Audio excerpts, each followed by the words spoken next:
galera do sétimo, tudo bem? Então, estamos aqui em mais uma aula, né? Hoje, a aula vai ser um pouquinho diferente, porque a gente vai dar dois módulos, né? Duas unidades, a unidade 3 e a unidade 4. A unidade 3 vai falar sobre relações ecológicas, né? Então, esses animais, né, esses seres, né? Porque a gente também tem relações ecológicas envolvendo, por exemplo, fungos, bactérias, enfim. Então, esses seres, né, os seres vivos, melhor falando, né, eles se relacionam entre si. Eles podem se relacionar tanto com a mesma espécie quanto espécies diferentes. Então, a gente vai falar um pouquinho sobre isso. E a gente também vai falar sobre ciclos biogeoquímicos e o meio ambiente, né, que é a unidade 4. Então, a gente vai começar a falar um pouquinho sobre a unidade 3 e depois vai falar sobre a unidade 4, tá? Peguem o livro de vocês, página 341, para a gente começar aí a nossa aula, tá bom?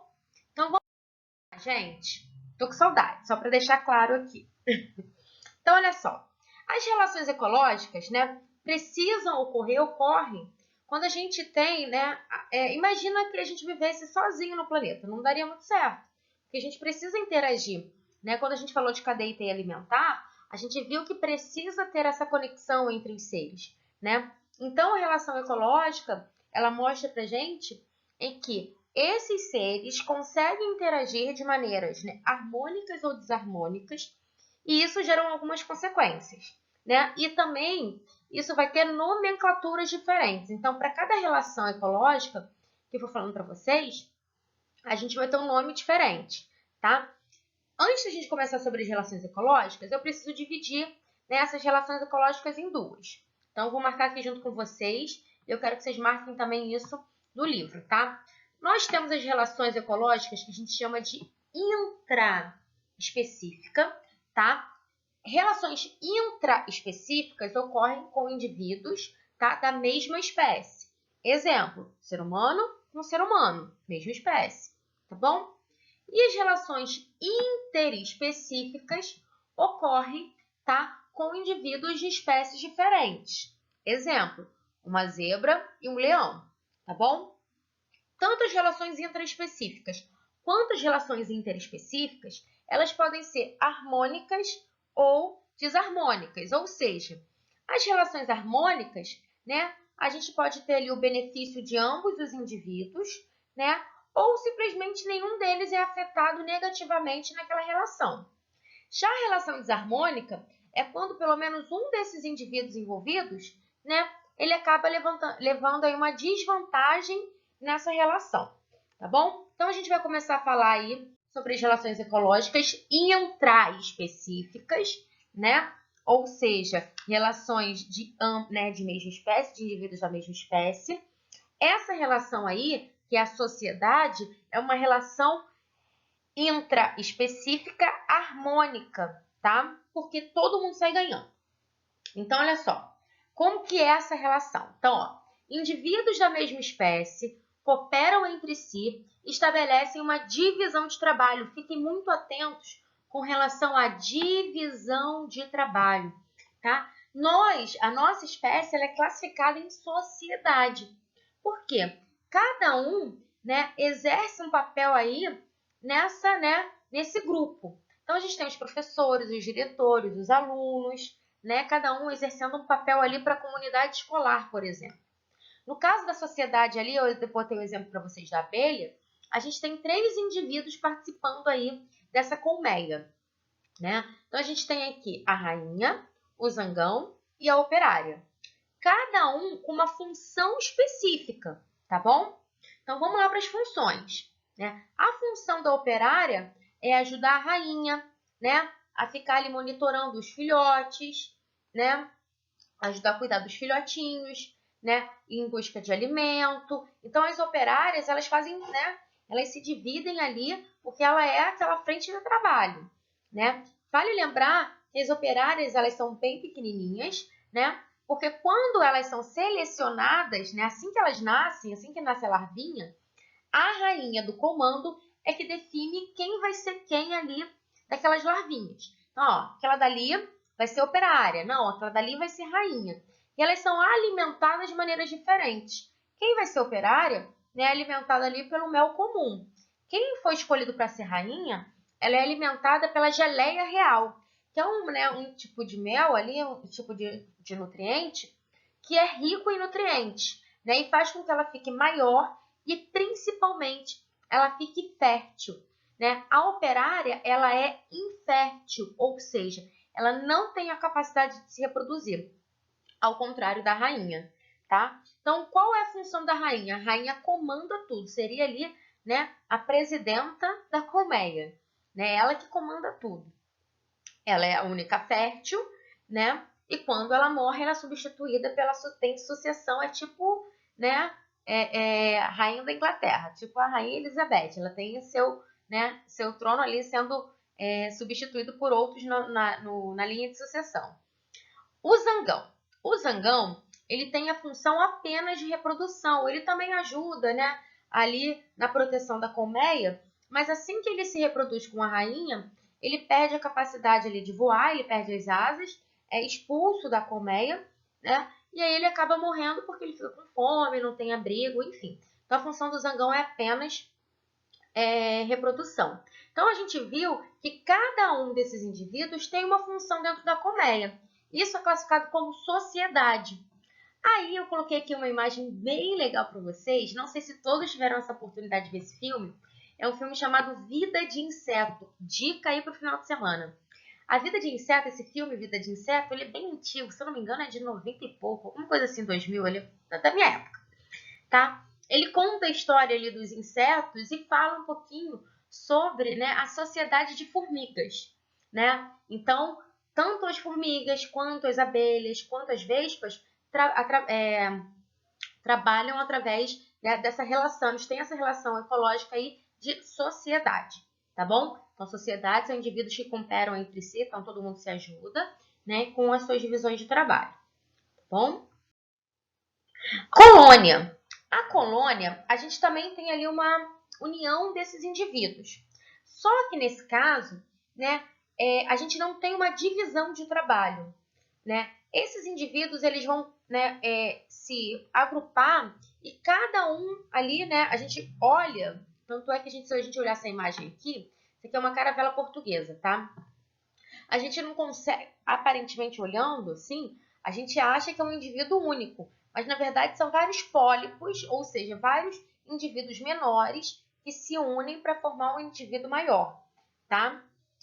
No nosso livro, a colônia, ela também está na página 343, né? Então, o que ele fala? Então, ó, são, né, interações entre indivíduos de uma mesma espécie, intraespecífica, né, unidos automaticamente, ou seja, ligados, que muitas vezes parecem ser um organismo, né, único, tá? Uma dica para vocês é Procurando Nemo. Lá no Procurando Nemo, né, nessa foto a gente consegue ver aqui, a gente tem os recifes de corais. E os corais são colônias. Então, tem vários pólipos de quinidários que se formam, né, se unem, se ligam. E quando a gente olha, parece um indivíduo único. Aqui a caravela portuguesa, que também é um quinidário, a gente consegue ver bem isso. Então, esse carinha aqui, né, que é uma aguinha viva, né, que é a caravela portuguesa, a gente olha assim e fala assim, nossa, é um cara, né, um indivíduo único. Não, são vários indivíduos que se unem para formar ali, né, aparentemente um indivíduo único. Tudo bem? Essa relação, galera, ela também é harmônica. Todo mundo se beneficia, tá bom? Canibalismo. Só o nome a gente sabe que não vai ser harmônica, vai ser desarmônica, né? Então, no caso do canibalismo, a gente tem um indivíduo da mesma espécie se alimentando de um outro, tá? A gente tem dois exemplos muito clássicos, né? A gente tem a fêmea ali do louva-a-Deus, que depois da cópula, né? Ou seja, depois de copular ali com o macho, ela começa a comer ali o macho, né? Ela faz isso porque ela vai precisar de nutrientes para poder gerar os filhotes depois da cópula, tá? E geralmente ele faz isso pela parte aqui, ó, da cabeça, tadinho, ó. A cabeça dele já foi, aqui a gente consegue ver a imagem, tá? E também lá no Vida de Inseto, a gente tem, né, uma aranha, agora eu não lembro o nome dela, mas ela fala, meu Deus, eu estou viúva, né, e tal, porque ela é uma espécie de aranha, né, de aracnídeo, chamada viúva negra, que também come, né, se alimenta ali do macho depois da cópula, tá? E aqui eu botei para vocês aqui esse exemplo, tá bom? E aí, lembrando que canibalismo, né, é uma relação aí desarmônica. Vamos para a competição intraespecífica. Então, indivíduos da mesma espécie também competem. Na verdade, a gente vê isso na nossa sociedade. Olha só como que a gente tem várias relações ocorrendo entre os mesmos indivíduos. Quando a gente vê o vestibular, né, que são vários estudantes competindo ali por uma vaga na faculdade, a gente tem uma competição entre indivíduos da mesma espécie, ou seja, competição intraespecífica. Né? Quando a gente está numa corrida, por exemplo, também é uma competição. Né? Então, competição são os indivíduos da mesma espécie que competem por recursos. Quais são esses recursos, professora? A gente tem a água, tem comida, tem parceiros sexuais, tem área, tá? Então, esses indivíduos eles vão competir por conta desses elementos que eu comentei com vocês. Eu botei aqui uma fotinho de leões competindo, né, brigando ali por território, mas eles, né, leões brigam por território, parceiro sexual, alimento, né, enfim. E aqui um clássico, quem não viu, assista, que é o Rei Leão, né, o Ciclo Sem Fim, que é quando a gente tem aí, né, o Mufasa brigando aí, né, com o pai do Simba, um absurdo, né, que é uma competição também. Nesse caso, a competição deles, né, é por status, né, porque a gente tem aquele leão alfa, né, o macho alfa, aquele que domina o restante, né, que vai dominar esse território, tá bom? E aí, a competição, obviamente, é uma relação, né, desarmônica. Foi tranquilo as relações intraespecíficas? De boa, galera? Vamos para as relações interespecíficas? A primeira é o mutualismo. Né? Pode ser um pouquinho estranho, diferente, mas não é difícil, tá? O que é o mutualismo? Eu tenho indivíduos de espécies diferentes que se relacionam e ambos se beneficiam, tá? Nesse caso, eu tenho mutualismo, eu posso ter um mutualismo obrigatório, ou seja, esses indivíduos precisam estar juntos para poder ocorrer essa relação, mas eu também tenho um mutualismo facultativo, quando não há necessidade dessa relação, tá bom? Na verdade, isso pode ser até confundido com protocooperação, que é uma outra relação ecológica que eu vou falar para vocês, tá? Então, olha só, no obrigatório, eu preciso, né, que ambas espécies, né, são espécies diferentes, por isso interespecífica, estejam relacionadas. Um bom exemplo disso é isso daqui, ó. Né? Quem tem árvore em casa, se vê essa manchinha, isso se chama líquen. Né? O líquen é uma relação mutualística, né, entre fungo e alga. Tá? Então, ambos, quando eles se unem, eles formam o que a gente chama de líquen. Ok? Professora, mas aí como que ambos se beneficiam? Então, vamos lá. O fungo, ele consegue, através das hifas, né, que são as estruturas, penetrar, né, se fixar na árvore e as algas fazem a fotossíntese, gerando ali nutrientes para eles. Então, ambos saem ganhando aí nessa relação. Botei aqui um outro exemplo também de um filme que eu acho que vocês têm que assistir, que é outro clássico, chamado Toy Story 3. A gente tem ali aquele burrinho, né? E lá dentro, né? Burrinho não, um cavalinho ali, né? E lá dentro do intestino dos cavalos, a gente tem bactérias que auxiliam na digestão, tá? Da celulose que esses animais se alimentam. Quando ele come capim, o capim tem celulose.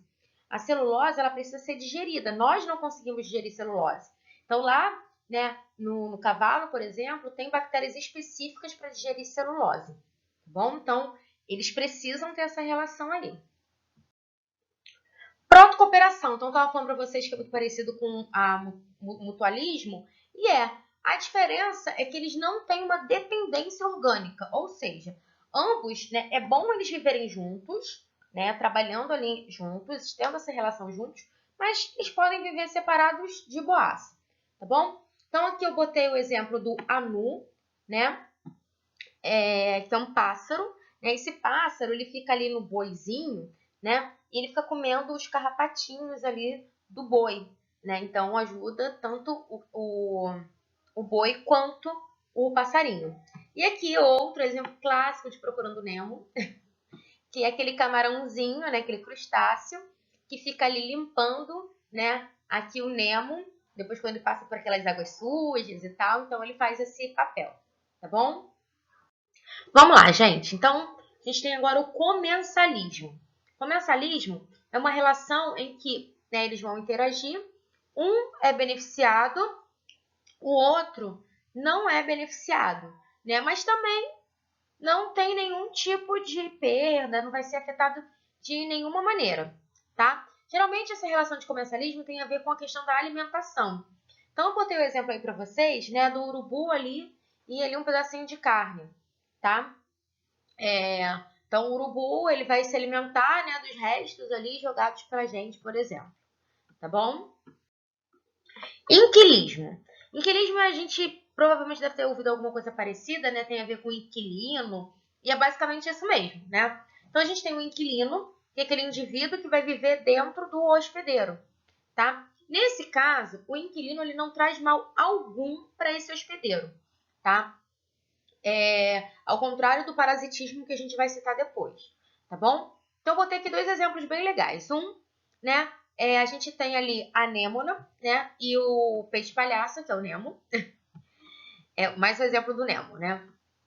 O que acontece, galera? A anêmona, ela tem células urticantes, né?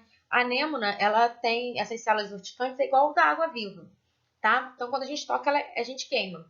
Aí, né, o peixe-palhaço, ele tem um muco de proteção no corpo que impede com que essa célula urticante, né, acabe queimando ele, tá? Então, o peixe-palhaço, ele vai viver, ele vai ser inquilino da anêmona, tá? Lembrando que nenhuma das espécies, na verdade, uma espécie sai beneficiada, que é o inquilino, mas o hospedeiro não, tá bom? Aqui a gente tem um outro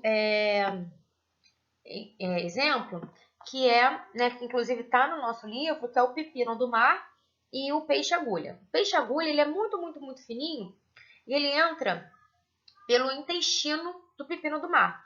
Aí você vai falar assim, meu Deus, mas o pepino do mar morre. Não, para o pepino do mar não faz diferença nenhuma. Na verdade, uma das defesas do pepino do mar é colocar o intestino para fora, né, quando vem algum predador, porque o predador acha que ele já está velho, já morreu, e vai lá não ataca. E depois você consegue colocar tudo para dentro. Então, nesse caso, o peixe-agulha ele vai entrar, né, no intestino do peixe, do pepino do mar, e aí ele tem abrigo, né, enfim, se protege ali dos predadores. Nesse caso, galera, né, fazer a comparação. No caso do comensalismo, eu tenho uma relação alimentar. No caso de inquilismo, eu tenho uma relação de abrigo, tá bom? Epifitismo, né? Ele também está ali na relação quase ali de inquilismo. Então, eu vou ter ali, nesse caso do epifitismo, a gente tem relação ali de plantas ou algas, né? Então, eu vou ter uma planta que ela vai ficar abrigada, né, em uma outra planta, tá? Isso também não tem a ver com a questão de parasitismo. Ela não tira nutrientes, nada, tá? Ela só vive em cima, né, grudada a uma outra planta. Então, no caso aqui o exemplo que a gente tem são as bromélias, né, em árvores. É o mesmo exemplo que está lá na página 346 do nosso livro, tá bom? Competição. Então, eu falei para vocês que tinha competição lá, né, nos interespecíficas. Aqui no intraespecíficas, desculpa. No interespecífico, a gente também tem competição, só que competição de espécies diferentes, né? Aí eu botei dois exemplos aqui.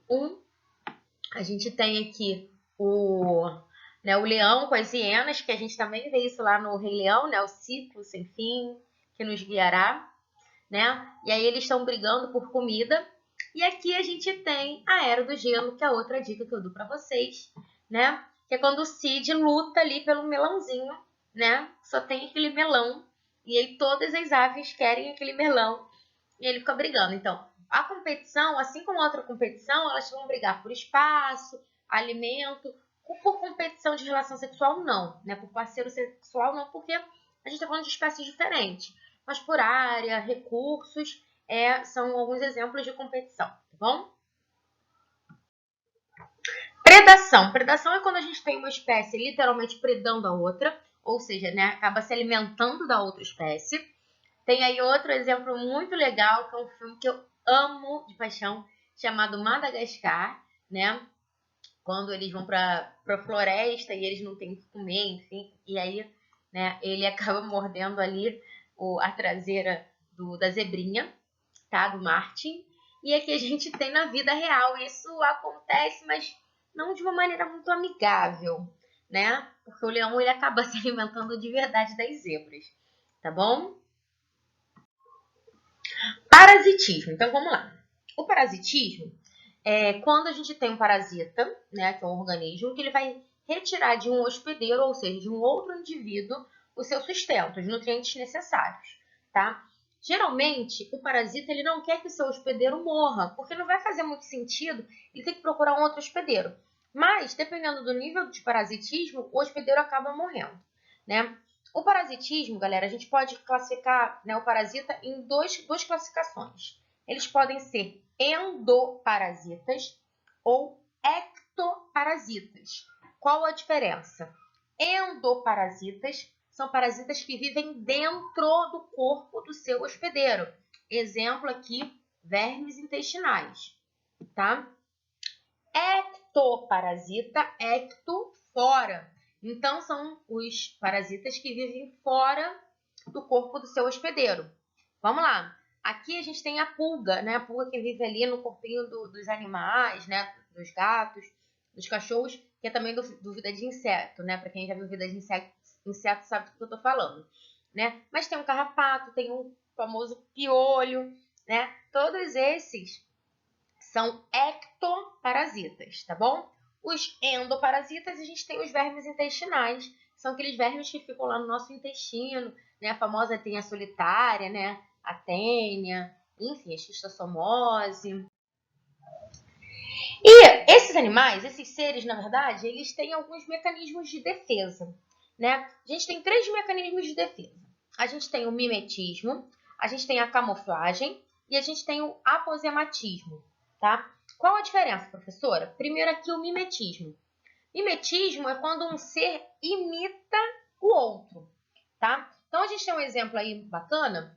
A gente tem uma cobra, né, uma serpente chamada cobra coral, né? E a gente sabe que ela tem esse nome porque ela tem ali listras, né, vermelhas com pretas e brancas. Mas tem uma outra serpente que tem as cores também aí parecidas, mas que é falsa, né? Então os animais sabem que animais, né, que aquela serpente vermelhinha, né, com preto e branco também, elas são serpentes venenosas, então eles não vão atacar.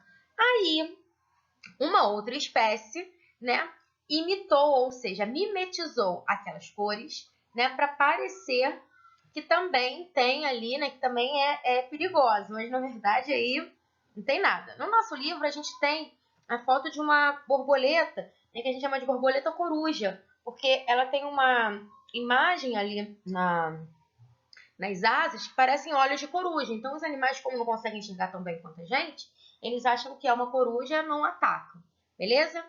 Camuflagem. Então a camuflagem, né, pode ocorrer na cor, formato, cobertura, tipo de cobertura, né? Ajuda literalmente ao animal se camuflar no ambiente que ele vive.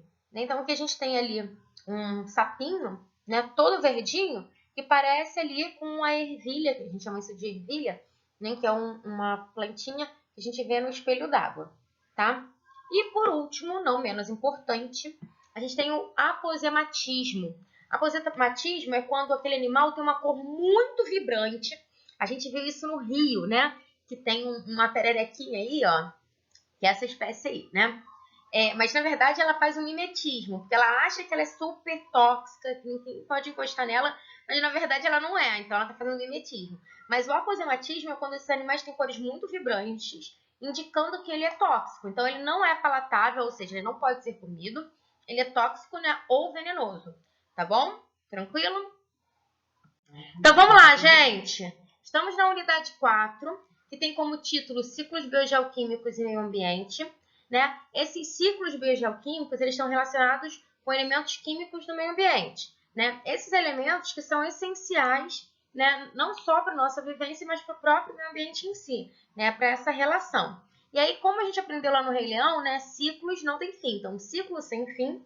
Né? Quando a gente vai começar a falar de um ciclo biogeoquímico, a gente pode começar de qualquer ponto, porque ele sempre vai ser literalmente cíclico, né? Ele vai ser sempre constante, tá bom? E a gente vai falar um pouquinho sobre a interação disso com o meio ambiente, tá? Então vamos lá.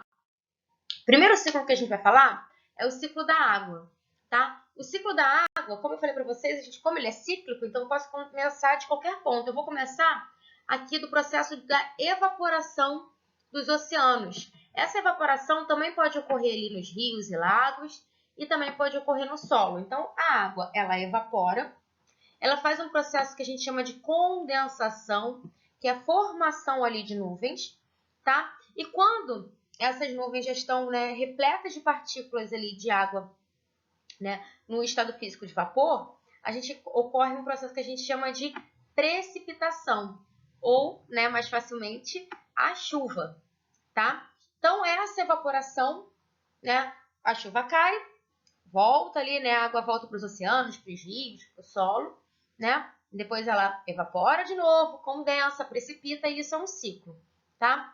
Eu queria que a gente fizesse aqui algumas ressalvas com relação a isso. Quando ela cai no solo, ela pode sofrer um processo que a gente chama de infiltração.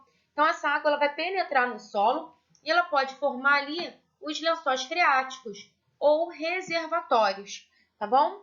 Uma outra coisa que é importante que a gente tem que ressaltar aqui é que ocorre um processo de evaporação da vegetação, né, que é o processo de transpiração ou que a gente chama de evapotranspiração, tá? O orvalho ali das plantas, elas evaporam e também condensam e também precipitam, tá? Toda a água do ambiente, ela evapora, condensa e precipita. Então, se você tem cachorro, né, que tem quintal, se o cachorro fizer lá o número 2 e você não coletou aquele número 2 ali, não jogou no lixo logo pela manhã ou à tarde, quando você vai fazer isso à noite, ele vai estar ressecado. Por que ele está ressecado, professora?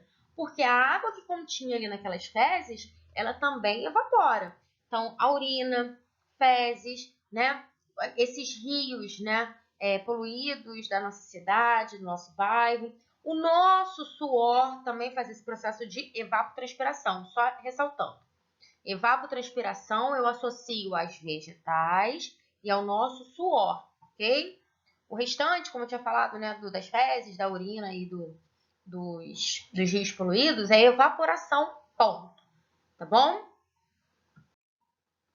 Aqui a gente tem o ciclo do carbono e do oxigênio. Professora, mas lá no meu livro, eles estão separados. Olha só, esses dois elementos, eles são elementos que a gente chama de complementares, eles se complementam. Então, eu vou mostrar para vocês mais ou menos como acontece. Vamos lá. Nós, né, seres aqui, que está sendo representado por uma vaquinha, né, a gente respira. Então, a gente respira o quê? O2, oxigênio, concordam? O2, O2, tá?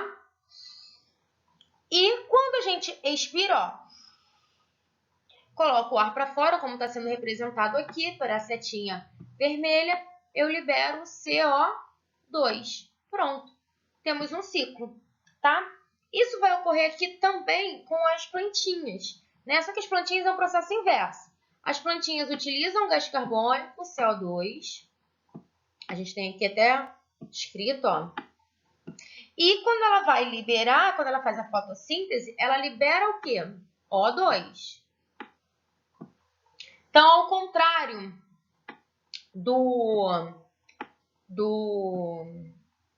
de nós, né, que respiramos oxigênio e liberamos CO2, as plantas fazem o processo inverso. Elas, né, utilizam o CO2 e liberam oxigênio, tá bom?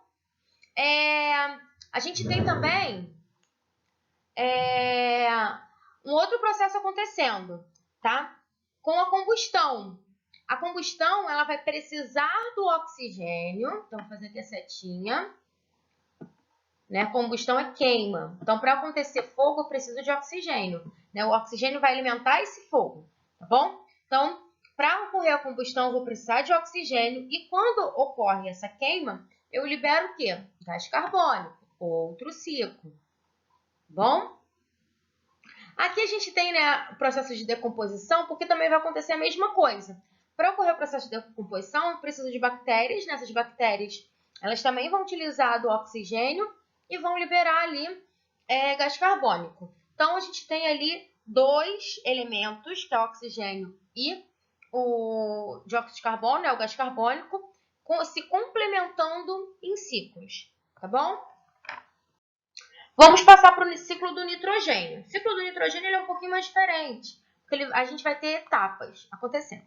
Então, o nitrogênio ele é importante, né? O nitrogênio ele vai formular, vai constituir as nossas proteínas, né? Ele faz parte das nossas bases nitrogenadas, né? Que é o nosso, né? Configura ali o nosso material genético, tá? Só que o nitrogênio, ele tá aqui na atmosfera, só que a gente não consegue absorver ele só respirando. A gente precisa fazer com que esse nitrogênio passe por etapas para a gente conseguir absorvê-lo, tá? Então, a gente tem aqui, ó, o nitrogênio atmosférico. E aí, lá nas raízes de plantas que a gente chama de plantas leguminosas, como ervilha, feijão, lá nas raízes dela a gente tem fixado, tá? Bactérias. Essas bactérias têm o nome de Rhizobium, gênero Rhizobium, tá? Essas bactérias elas ajudam a fixar esse nitrogênio lá nas raízes, tudo bem? Então, quando a bactéria Rhizobium fixa o nitrogênio, né, que está na atmosfera, nas raízes dessas plantas, né, esse nitrogênio ele acaba se transformando. Ele se transforma num outro elemento químico. Ele se transforma em amônia. Aí você vai se perguntar, caramba, mas amônia é bom, professora? Não, amônia não é bom, né? Então, essa amônia ela precisa ser transformada de novo, né? Para conseguir fazer essa transformação, né, eu vou precisar de uma outra bactéria, que são as nitrossomas, tá? Então, as nitrossomas vão transformar a amônia em nitrito, ok? Esse processo a gente chama de nitrificação, tá? Quando isso acontece, né, o nitrito ele também não é bacana, ainda não é legal, porque essas leguminosas não conseguem absorver isso, só as raízes lá que estão fixando. Ela não consegue absorver isso nos próprios legumes. Então, eu preciso transformar novamente isso. Como eu vou transformar? Através de uma outra bactéria chamada Nitrobacter. Então, eu transformo o nitrito em nitrato.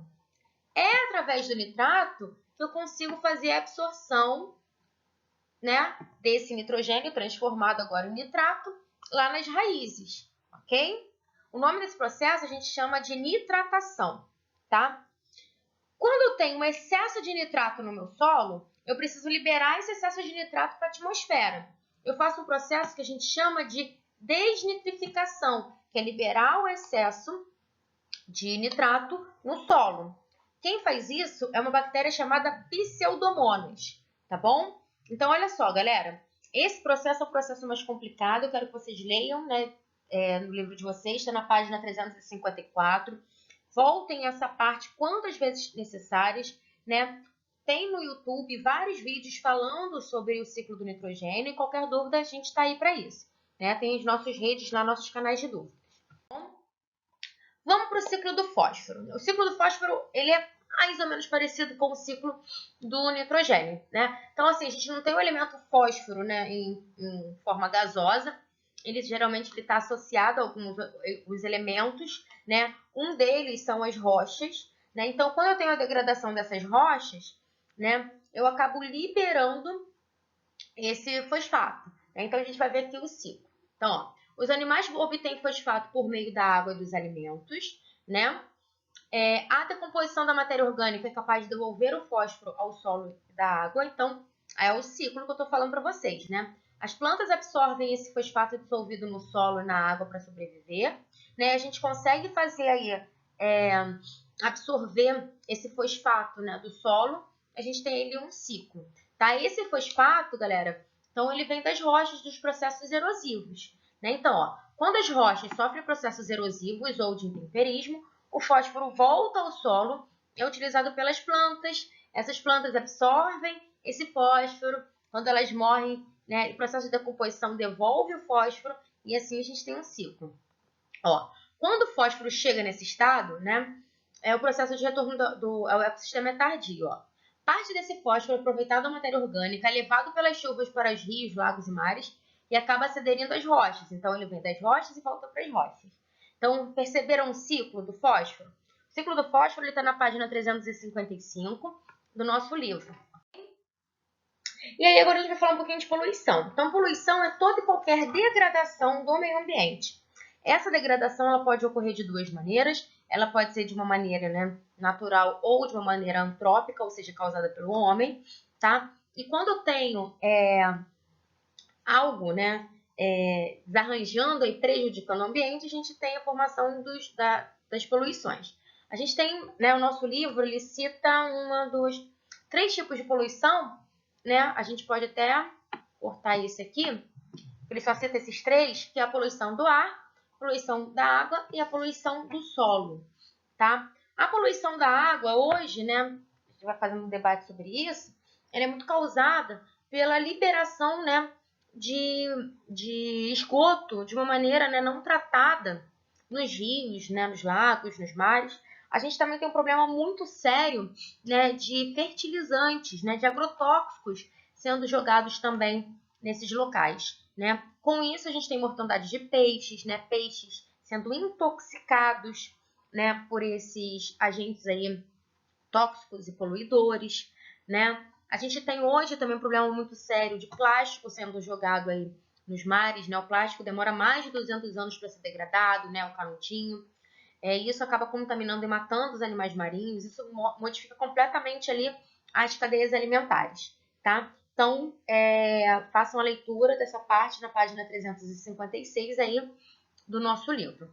Com relação à poluição ali do ar, né? Então, a gente tem ali as fumaças, hoje é um dos grandes fatores, né, de poluidores do ar, né? De fábricas, de carros, né? Hoje, na verdade, a gente também tem um aumento importante e grande, né, de um gás chamado metano, né? Esse metano, ele é muito tóxico, ele é muito poluente, e o gás metano, ele vem principalmente do pum, né, dos gases dos ruminantes, das vacas e dos bois.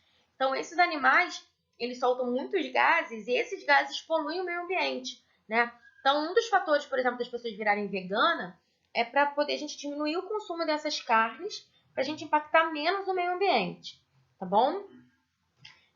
Vamos lá, a gente está falando aqui, né? Tá. Poluição do solo. Então, poluição do solo eu vou deixar para a gente falar quando a gente for falar sobre lixões e tudo mais. Aqui é especificamente poluição da água, tá? Essa imagem aqui, a gente tem um processo que a gente chama de eutrofização. O que é eutrofização? Está na página 358. A eutrofização é quando a gente tem um aumento de matéria orgânica, né, num determinado lugar, né, pode ser no rio, no lago, né, ou no mar. Essa matéria orgânica ela é alimento para bactérias, né, e para algumas algas, né, que são os dinoflagelados. A gente tem uma floração desses micro-organismos, né? Essa floração faz com que a água fique, tá vendo, nesse tom esverdeado? Isso impede o processo de fotossíntese. Ou seja, a gente tem uma diminuição do oxigênio nesses lugares, um aumento da matéria orgânica e desses micro-organismos. Com isso, a gente tem mortandade ali dos peixes, né? O processo de eutrofização acontece em vários lugares. A gente viu esse processo acontecendo agora em fevereiro, né? Janeiro e fevereiro, foi por conta da geosmina, né? E ele também é tóxico pra gente, então não é muito bacana, tá bom? Quando isso acontece, eu falei para vocês que ele é tóxico porque pode ocorrer um processo que a gente chama de bioacumulação ou magnificação trófica. O que é isso?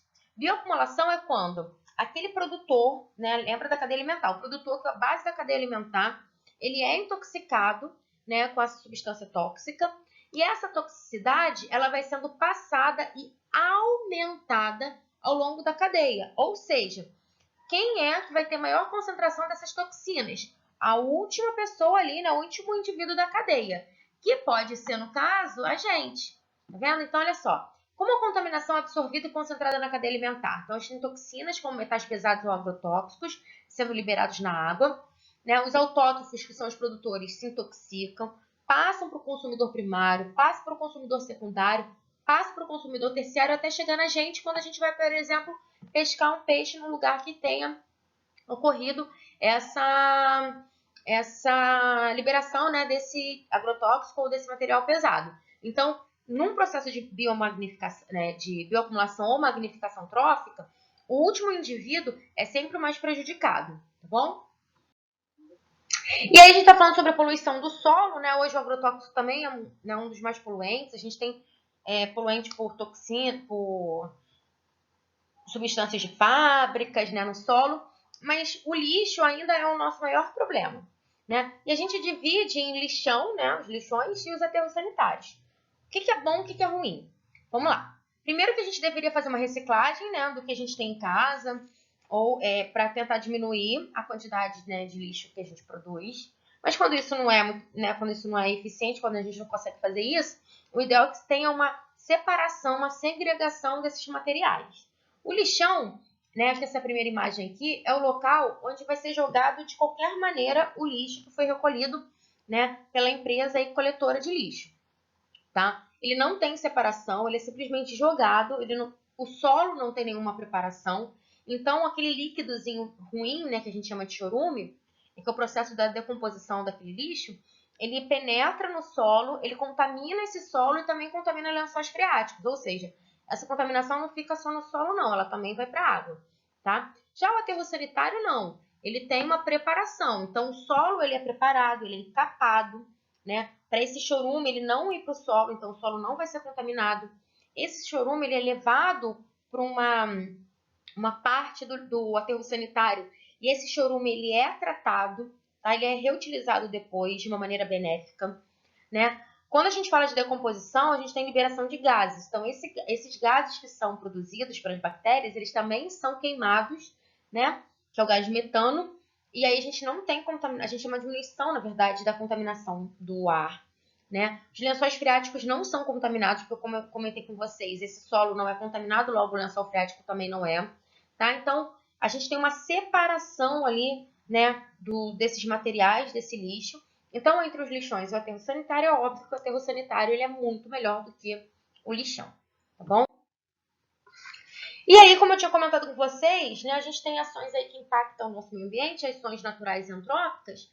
Ações naturais, então a gente tem aí, né, erupções vulcânicas. Esse, inclusive, é uma foto recente do Krakatoa. Para quem não sabe, né, o Krakatoa é um vulcão lá da Indonésia que entrou em erupção agora essa semana, né, um dos maiores vulcões. Né, a história desse vulcão ele é bem impactante. Em 1863, né, quando ele entrou em erupção, ele, né, degradou uma parte grande da Indonésia, tá? Ele voltou à erupção agora. Mas a gente tem as enxurradas, a gente tem as geadas intensas, né? A gente tem também as tempestades de areia. Então, tudo isso é natural. Isso impacta o meio ambiente de alguma maneira, mas o impacto é muito pequeno, tá?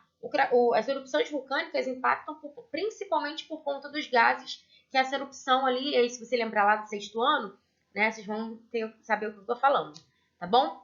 E aqui a gente tem as ações antrópicas, que são ações causadas pelo homem. Né? Dentro dessas ações antrópicas, a gente tem o desmatamento, as queimadas, as usinas hidrelétricas, a caça, a pesca, né, o tráfico de animais, que a gente chama de biopirataria, ok?